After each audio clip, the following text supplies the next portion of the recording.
So how is it that something born in Jewish soil, something born revering the Messiah as the Messiah of Israel, something born as a Jewish movement, something marked by tears of love for the Jewish people, something that was persecuted rather than a persecutor, could become a vehicle of anti-Semitism in history? How'd this happen? How did the church end up, and when I say the church, I mean a large public segment of the church, end up being a culprit in Jewish atrocities? Now, let me say this first. No true follower of Jesus has ever put a Jew to death or a Muslim to death. Let me finish before some of your minds racing here. No true follower of Jesus has ever put a Muslim to death or a Jew to death or an atheist to death or some other person to death for not believing the message of Jesus Yeshua.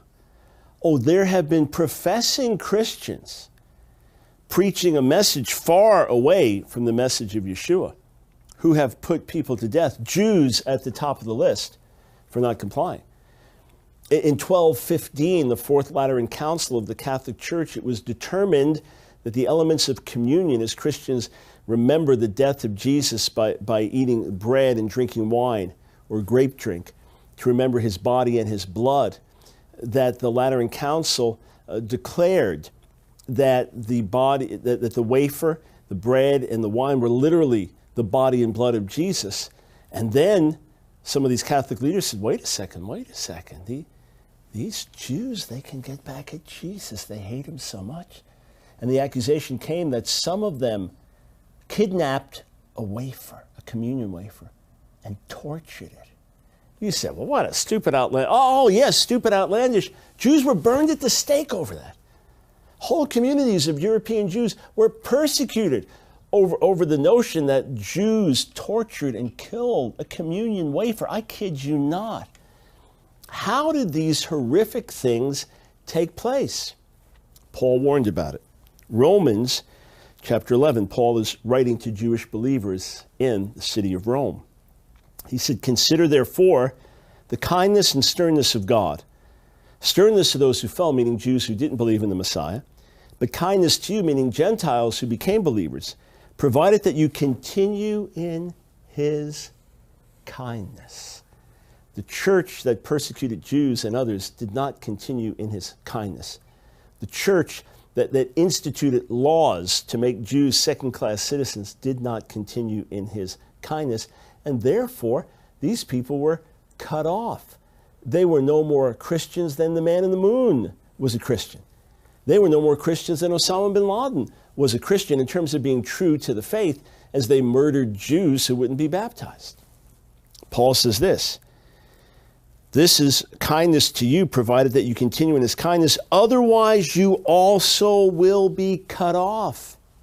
And that's what happened. These people may have been Christian in name, but they were not Christian in deed or in truth. And if they do not persist in unbelief, meaning the Jewish people, they will be grafted in, for God is able to graft them in again.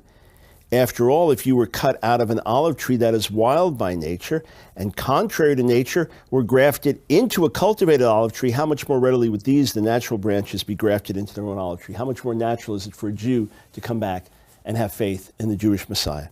And then he says this, listen carefully, Romans 11, 25 and 26. I do not want you to be ignorant of this mystery, brothers, so that you may not be conceited. My Gentile brothers and sisters, Paul's writing to them as a Jewish follower of Jesus. He said, I don't want you to be ignorant of this mystery. What does it mean by mystery? Something that was previously hidden, but is now revealed and made known. Israel has experienced a hardening in part until the full number of the Gentiles has come in, and so all Israel will be saved. Notice this. I don't want you to be ignorant of this, otherwise you'll become arrogant, you'll become conceited. Twice here in Romans 11, in just the space of a few verses, he warns about Gentile arrogance. What was the arrogance? God's done with the Jews. God's finished with the Jews. We are the new Israel. We have replaced them. We have replaced those unbelieving Jews. We are the new kids on the block. God's through with them. We are spiritual Israel. We are spiritual Jews. They are nobodies and nothings. We have triumphed. They have suffered. The more they suffer, the more proof that we're right. That's some of the perverted thinking that entered into the minds of some so-called Christians. Paul warned about it 2,000 years ago and said, I don't want you to be ignorant of this mystery. Hardening in part has happened to Israel until the fullness of the Gentiles comes in, and so all Israel will be saved. What was he saying? The mystery is this. Hardness in part has come. It's not for all the people. There are always Jews. There's always a remnant who follow God and the Messiah. Always. And it's not for all time. At a certain point in world history, there will be a Jewish turning back to Messiah. In fact, the end of this age will be marked by a massive Jewish turn back to the Messiah. And our people will embrace him and recognize him. Yes, this is going to happen. So when the church believed that God was forever finished with the Jews, what Paul warned about, this ignorance led to arrogance, and it led to the cutting off of these people. They may claim to be part of the church, but they were not. You say, what about someone like Martin Luther? God is Martin Luther's judge. He had great insights into spiritual things. He saw how the Catholic Church had mistreated the Jews, and then he himself wrote horrific things. Was it because he was old and sick and irrational? God knows, but I make no excuses for it. The fact that Adolf Hitler could later use his teachings against the Jews and then take them one step further with extermination is absolutely horrific. The fact that there were Lutheran leaders in the days of Hitler who sanctioned what he was doing and believed in what he was doing and even wrote books saying Jesus wasn't Jewish further reminds us of the dangers of the church cutting off its Jewish roots. But even at horrific times like that, you have the righteous Gentiles. You have the people like Corrie ten Boom and her family in Holland and others in different European countries who risked their lives to save Jewish lives. Why? Because it was the right thing to do, because they were fellow human beings. And for some, it's because they believed the Jews were the apple of God's eyes. And they, as Christians, were going to work to save them. You want to see Christianity during the Holocaust? Look at these righteous Gentiles. They were the ones who followed the teachings of Jesus. So just as ultra-Orthodox Jews may do horrific things today, they may have an Orthodox Jewish girl in their community who's a little girl, but she doesn't wear her dress all the way down to the ankles, and people will spit on her and spit on the mother and so on. Well, most Jews in the world would repudiate that. Even many religious Jews would repudiate it, and yet whole communities do some of these things. So the fact you have extremists, the fact you have people who do things wrong, you ultimately have to say, what's the faith teach, and are there examples of people living it out? Mahatma Gandhi famously said, I like your Christ, I don't like your Christians. It's too bad he didn't get to meet many fine, true Christians or watch them in action. Otherwise, he would have seen Christianity in action, and perhaps not just like the Christ of Christianity, but the fruit that he produced as well. So we respond to the horrors of church history by knowing it even better than our Jewish friends, and by also showing how through church history it was often true Christians who stood up on behalf of the Jews, who loved the Jewish people. And some of the greatest leaders, European Christians, Scottish Presbyterian Christians, and British Christians, and the Puritans in the 1600s, and some great leaders in the 1800s, and on, they were great friends of the Jewish people. And they longed for the day when God's favor would be shown to the Jewish people. And some even said, I would wait, I would delay heaven if I could just see the wonderful embrace as the Jews, the chosen people, our elder brothers and sisters, embrace their Messiah again. You say, okay. You raise some interesting points about church history. And you point out that this was aberrant in terms of what the real faith teaches, what the New Testament really teaches. Here's a deeper objection then. The roots of anti-Semitism can be traced back directly to the pages of the New Testament.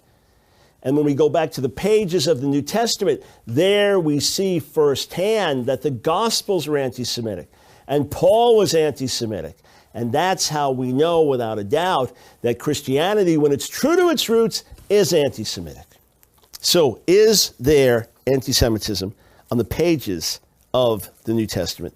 The answer is categorically no. Let's unpack that. Let's respond to it.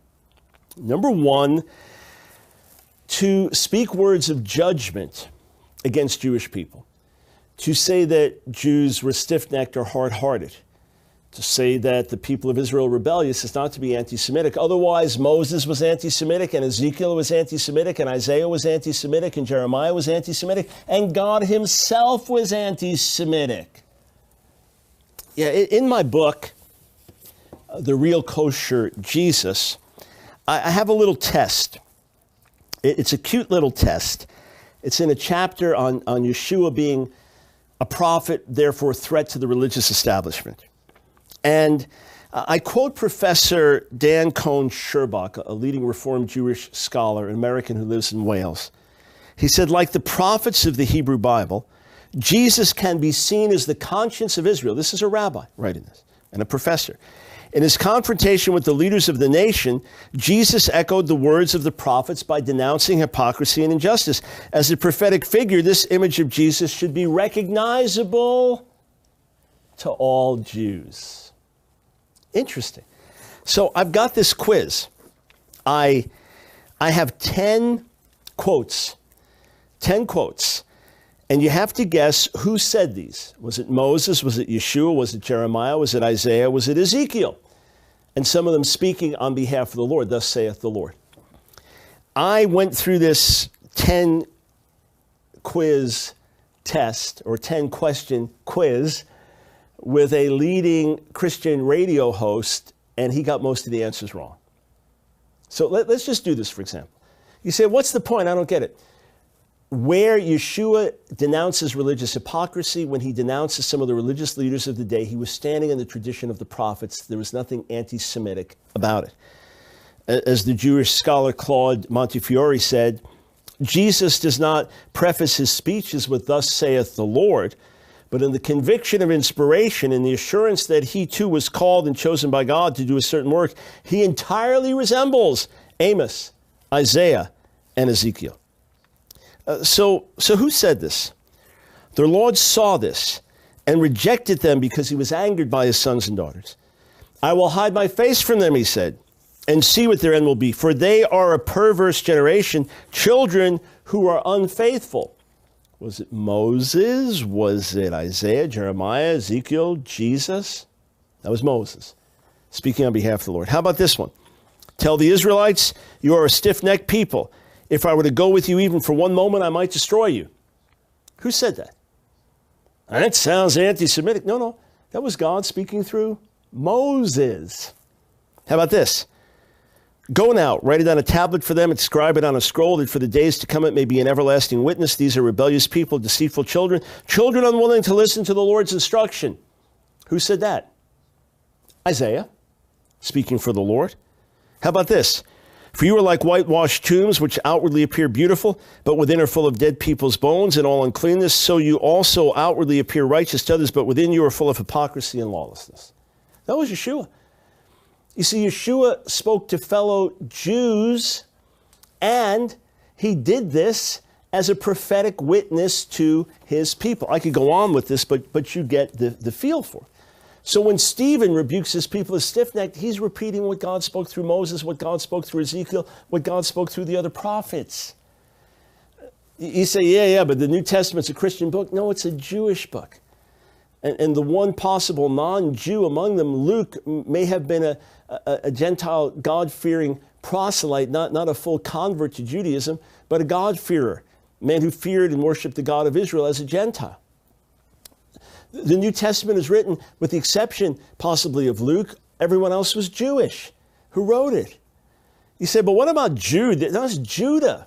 Well, how about James? That was Jacob. That's who these people were, Jews. And some of the books are written specifically for a Jewish audience, like Matthew, or like Hebrews, or like Jacob. Written specifically for Jewish audiences. So the New Testament records internal disputes between the Jewish people. It does not record disputes between Christianity and Judaism. There was no such thing as Christianity as a separated religion by that name at that time. So we need to see these as prophetic conflicts within the New Testament documents. You say, yeah, but the New Testament documents were given to outsiders and it was kind of exposing dirty laundry. Well, hang on.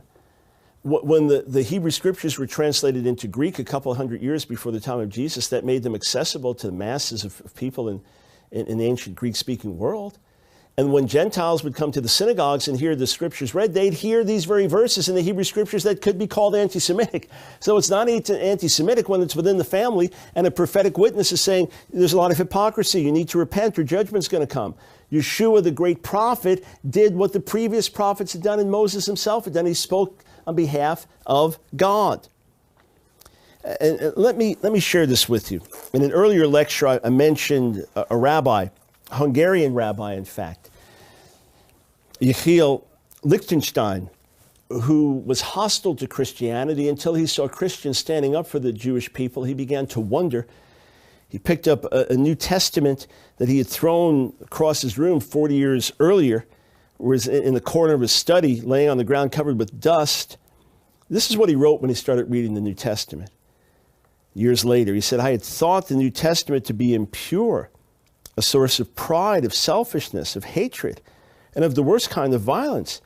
But as I opened it, I felt myself peculiarly and wonderfully taken possession of. A sudden glory, a light flashed through my soul. I looked for thorns and found roses. I discovered pearls instead of pebbles, instead of hatred, love, instead of vengeance, forgiveness, instead of bondage, freedom, instead of pride, humility, conciliation, instead of enmity, instead of death, life, salvation, resurrection, heavenly treasure. Wow. As for the Jewishness of the New Testament, this is what this rabbi said, and he became a follower of Yeshua. From every line in the New Testament, from every word, the Jewish spirit streamed forth light, life, power, endurance, faith, hope, love, charity, limitless and indestructible faith in God, kindness to prodigality, moderation to self-denial, content to the exclusion of all sense of need, consideration for others with extreme strictness as regards self. All these things were found pervading the book. Do you know that Jewish scholars have now put out a study edition of the New Testament?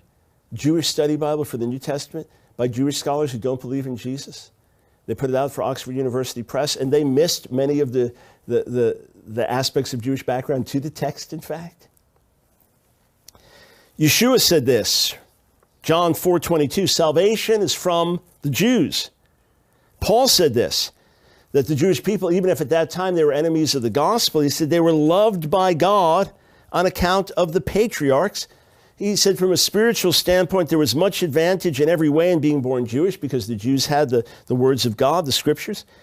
And he wrote that the Gentiles owed the Jewish people a material blessing. In other words, financial aid to help poor Jews who were following Jesus Yeshua living in Jerusalem. They owed it to them since they had partaken of the Jews' spiritual blessing. And he said this of his own Jewish people, Romans 9:4-5, they are Israelites, and to them belong the adoption, the glory, the covenants, the giving of the law, the worship, and the promises. To them belong the patriarchs, and from them, according to the flesh, comes the Messiah, who is God over all, God blessed forever. So the New Testament authors follow in the footsteps of the authors of the Tanakh, the Hebrew Scriptures, portraying the people of Israel as chosen by God, yet rebelling against that calling. Nothing anti-Semitic about that. Well, let's go a little further then. Doesn't Matthew make the Jews of all time responsible for the death of Jesus? No. But hasn't the church sometimes interpreted it like that? Oh, yes. Terrible injustice to the Jewish people, branding them Christ killers for all generations. Absolutely. But that's not what Matthew was writing. Here's the text. Matthew, chapter 27. The Roman governor, ruthless man, Pontius Pilate, tells the assembled Jewish crowd that Jesus should be released since he was guilty of no crime. Now, he might have also been tweaking the Jewish leaders because he knew that they wanted him crucified. And maybe they thought he was a threat to their people because people are saying he's the king of the Jews, and the Romans are kind of not like that. If one of our guys is called the king of the Jews and the masses of people are following him, we better do something about this. Or maybe it's just envy, jealousy, whatever it is. Pilate was going against what some of the Jewish leadership, high priests in particular, corrupt high priests and Sadducean leadership, wanted to see happen. So he said that Yeshua should be released. But it says the crowd kept shouting. We're in Matthew 27. The crowd kept shouting, crucify him. Matthew then records when Pilate saw that he was getting nowhere, but that instead an uproar was starting, he took water and washed his hands in front of that crowd. I am innocent of this man's blood, he said. It's your responsibility. All the people answered, let his blood be on us and our children, thereby damning all Jews for all future generations. No.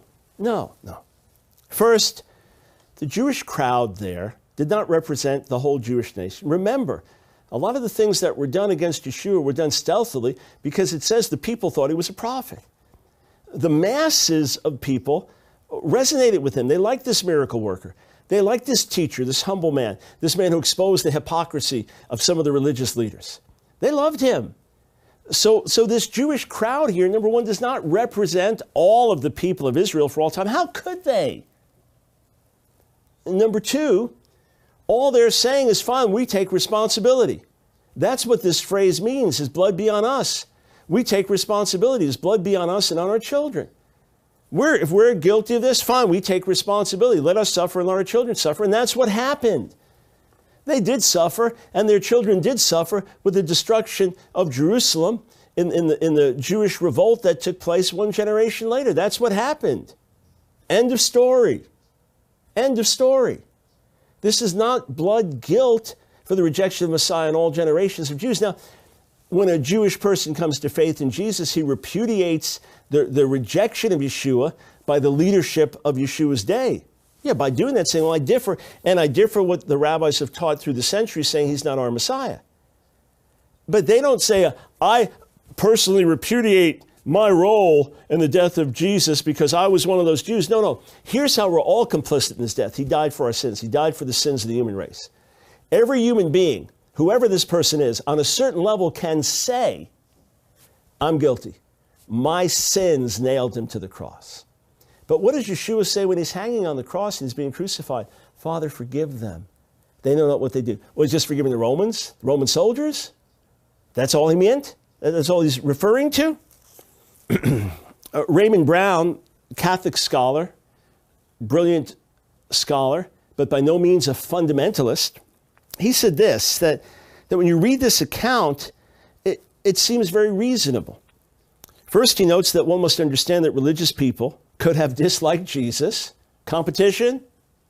Envy? Does that ever happen? Saying your traditions are wrong? Second, in Jesus' time, religious opposition often led to violence. It could be there's a religious uprising against him on behalf of some of the people that leads to violence. Third, it is best here to speak of responsibility, not guilt, that people are saying we're responsible. And fourth, the religious dispute with Jesus was an inter-Jewish dispute. There's nothing anti-Semitic about it, especially if it's being recorded accurately. So Raymond Brown says that his blood on us and our children, a literal translation of Matthew 27:25, they're not bloodthirsty or callous, for they're persuaded that Jesus is a blasphemer as the Sanhedrin judged him. Yes, put him to death. We'll take responsibility. Put him to death. I can imagine religious Jews today, if you're said, you say to them, okay, you reject Jesus as Messiah, then you're bringing judgment on you and your children. Fine, go ahead. We take responsibility. We're glad that we reject him. No, not saying they're killing him now. Yeah, we gladly reject him. We don't believe he's our Messiah. Yeah, we gladly teach our children to reject him. Well, what's different with this crowd? If there was going to be a death sentence against him for people saying he was the king of the Jews or for him allegedly being complicit to that, sure. Also, Samuel Tobias Locke, professor of history of religions at Bryn Mawr College, observes that the verse has a Hebraic ring, referring to numerous parallel expressions in the Talmud. Lacks explains that the basic Hebrew phrase is simply, his blood will be on his own head. In other words, he alone bears the responsibility. He is guilty. So they're saying, we take responsibility for rejecting this troublemaker named Jesus. He deserves to die. Nothing anti-Semitic about it. The fact that some so-called Christians have used these verses to persecute or kill Jews is horrific and abominable. But the verses themselves record what happened historically. We have excellent reason to believe these things. Gezer Vermish, leading Jewish scholar, said, yeah, you could see why some of the Jews would have wanted him crucified. So we will continue with the question of, is the New Testament anti-Semitic in itself in the next lecture.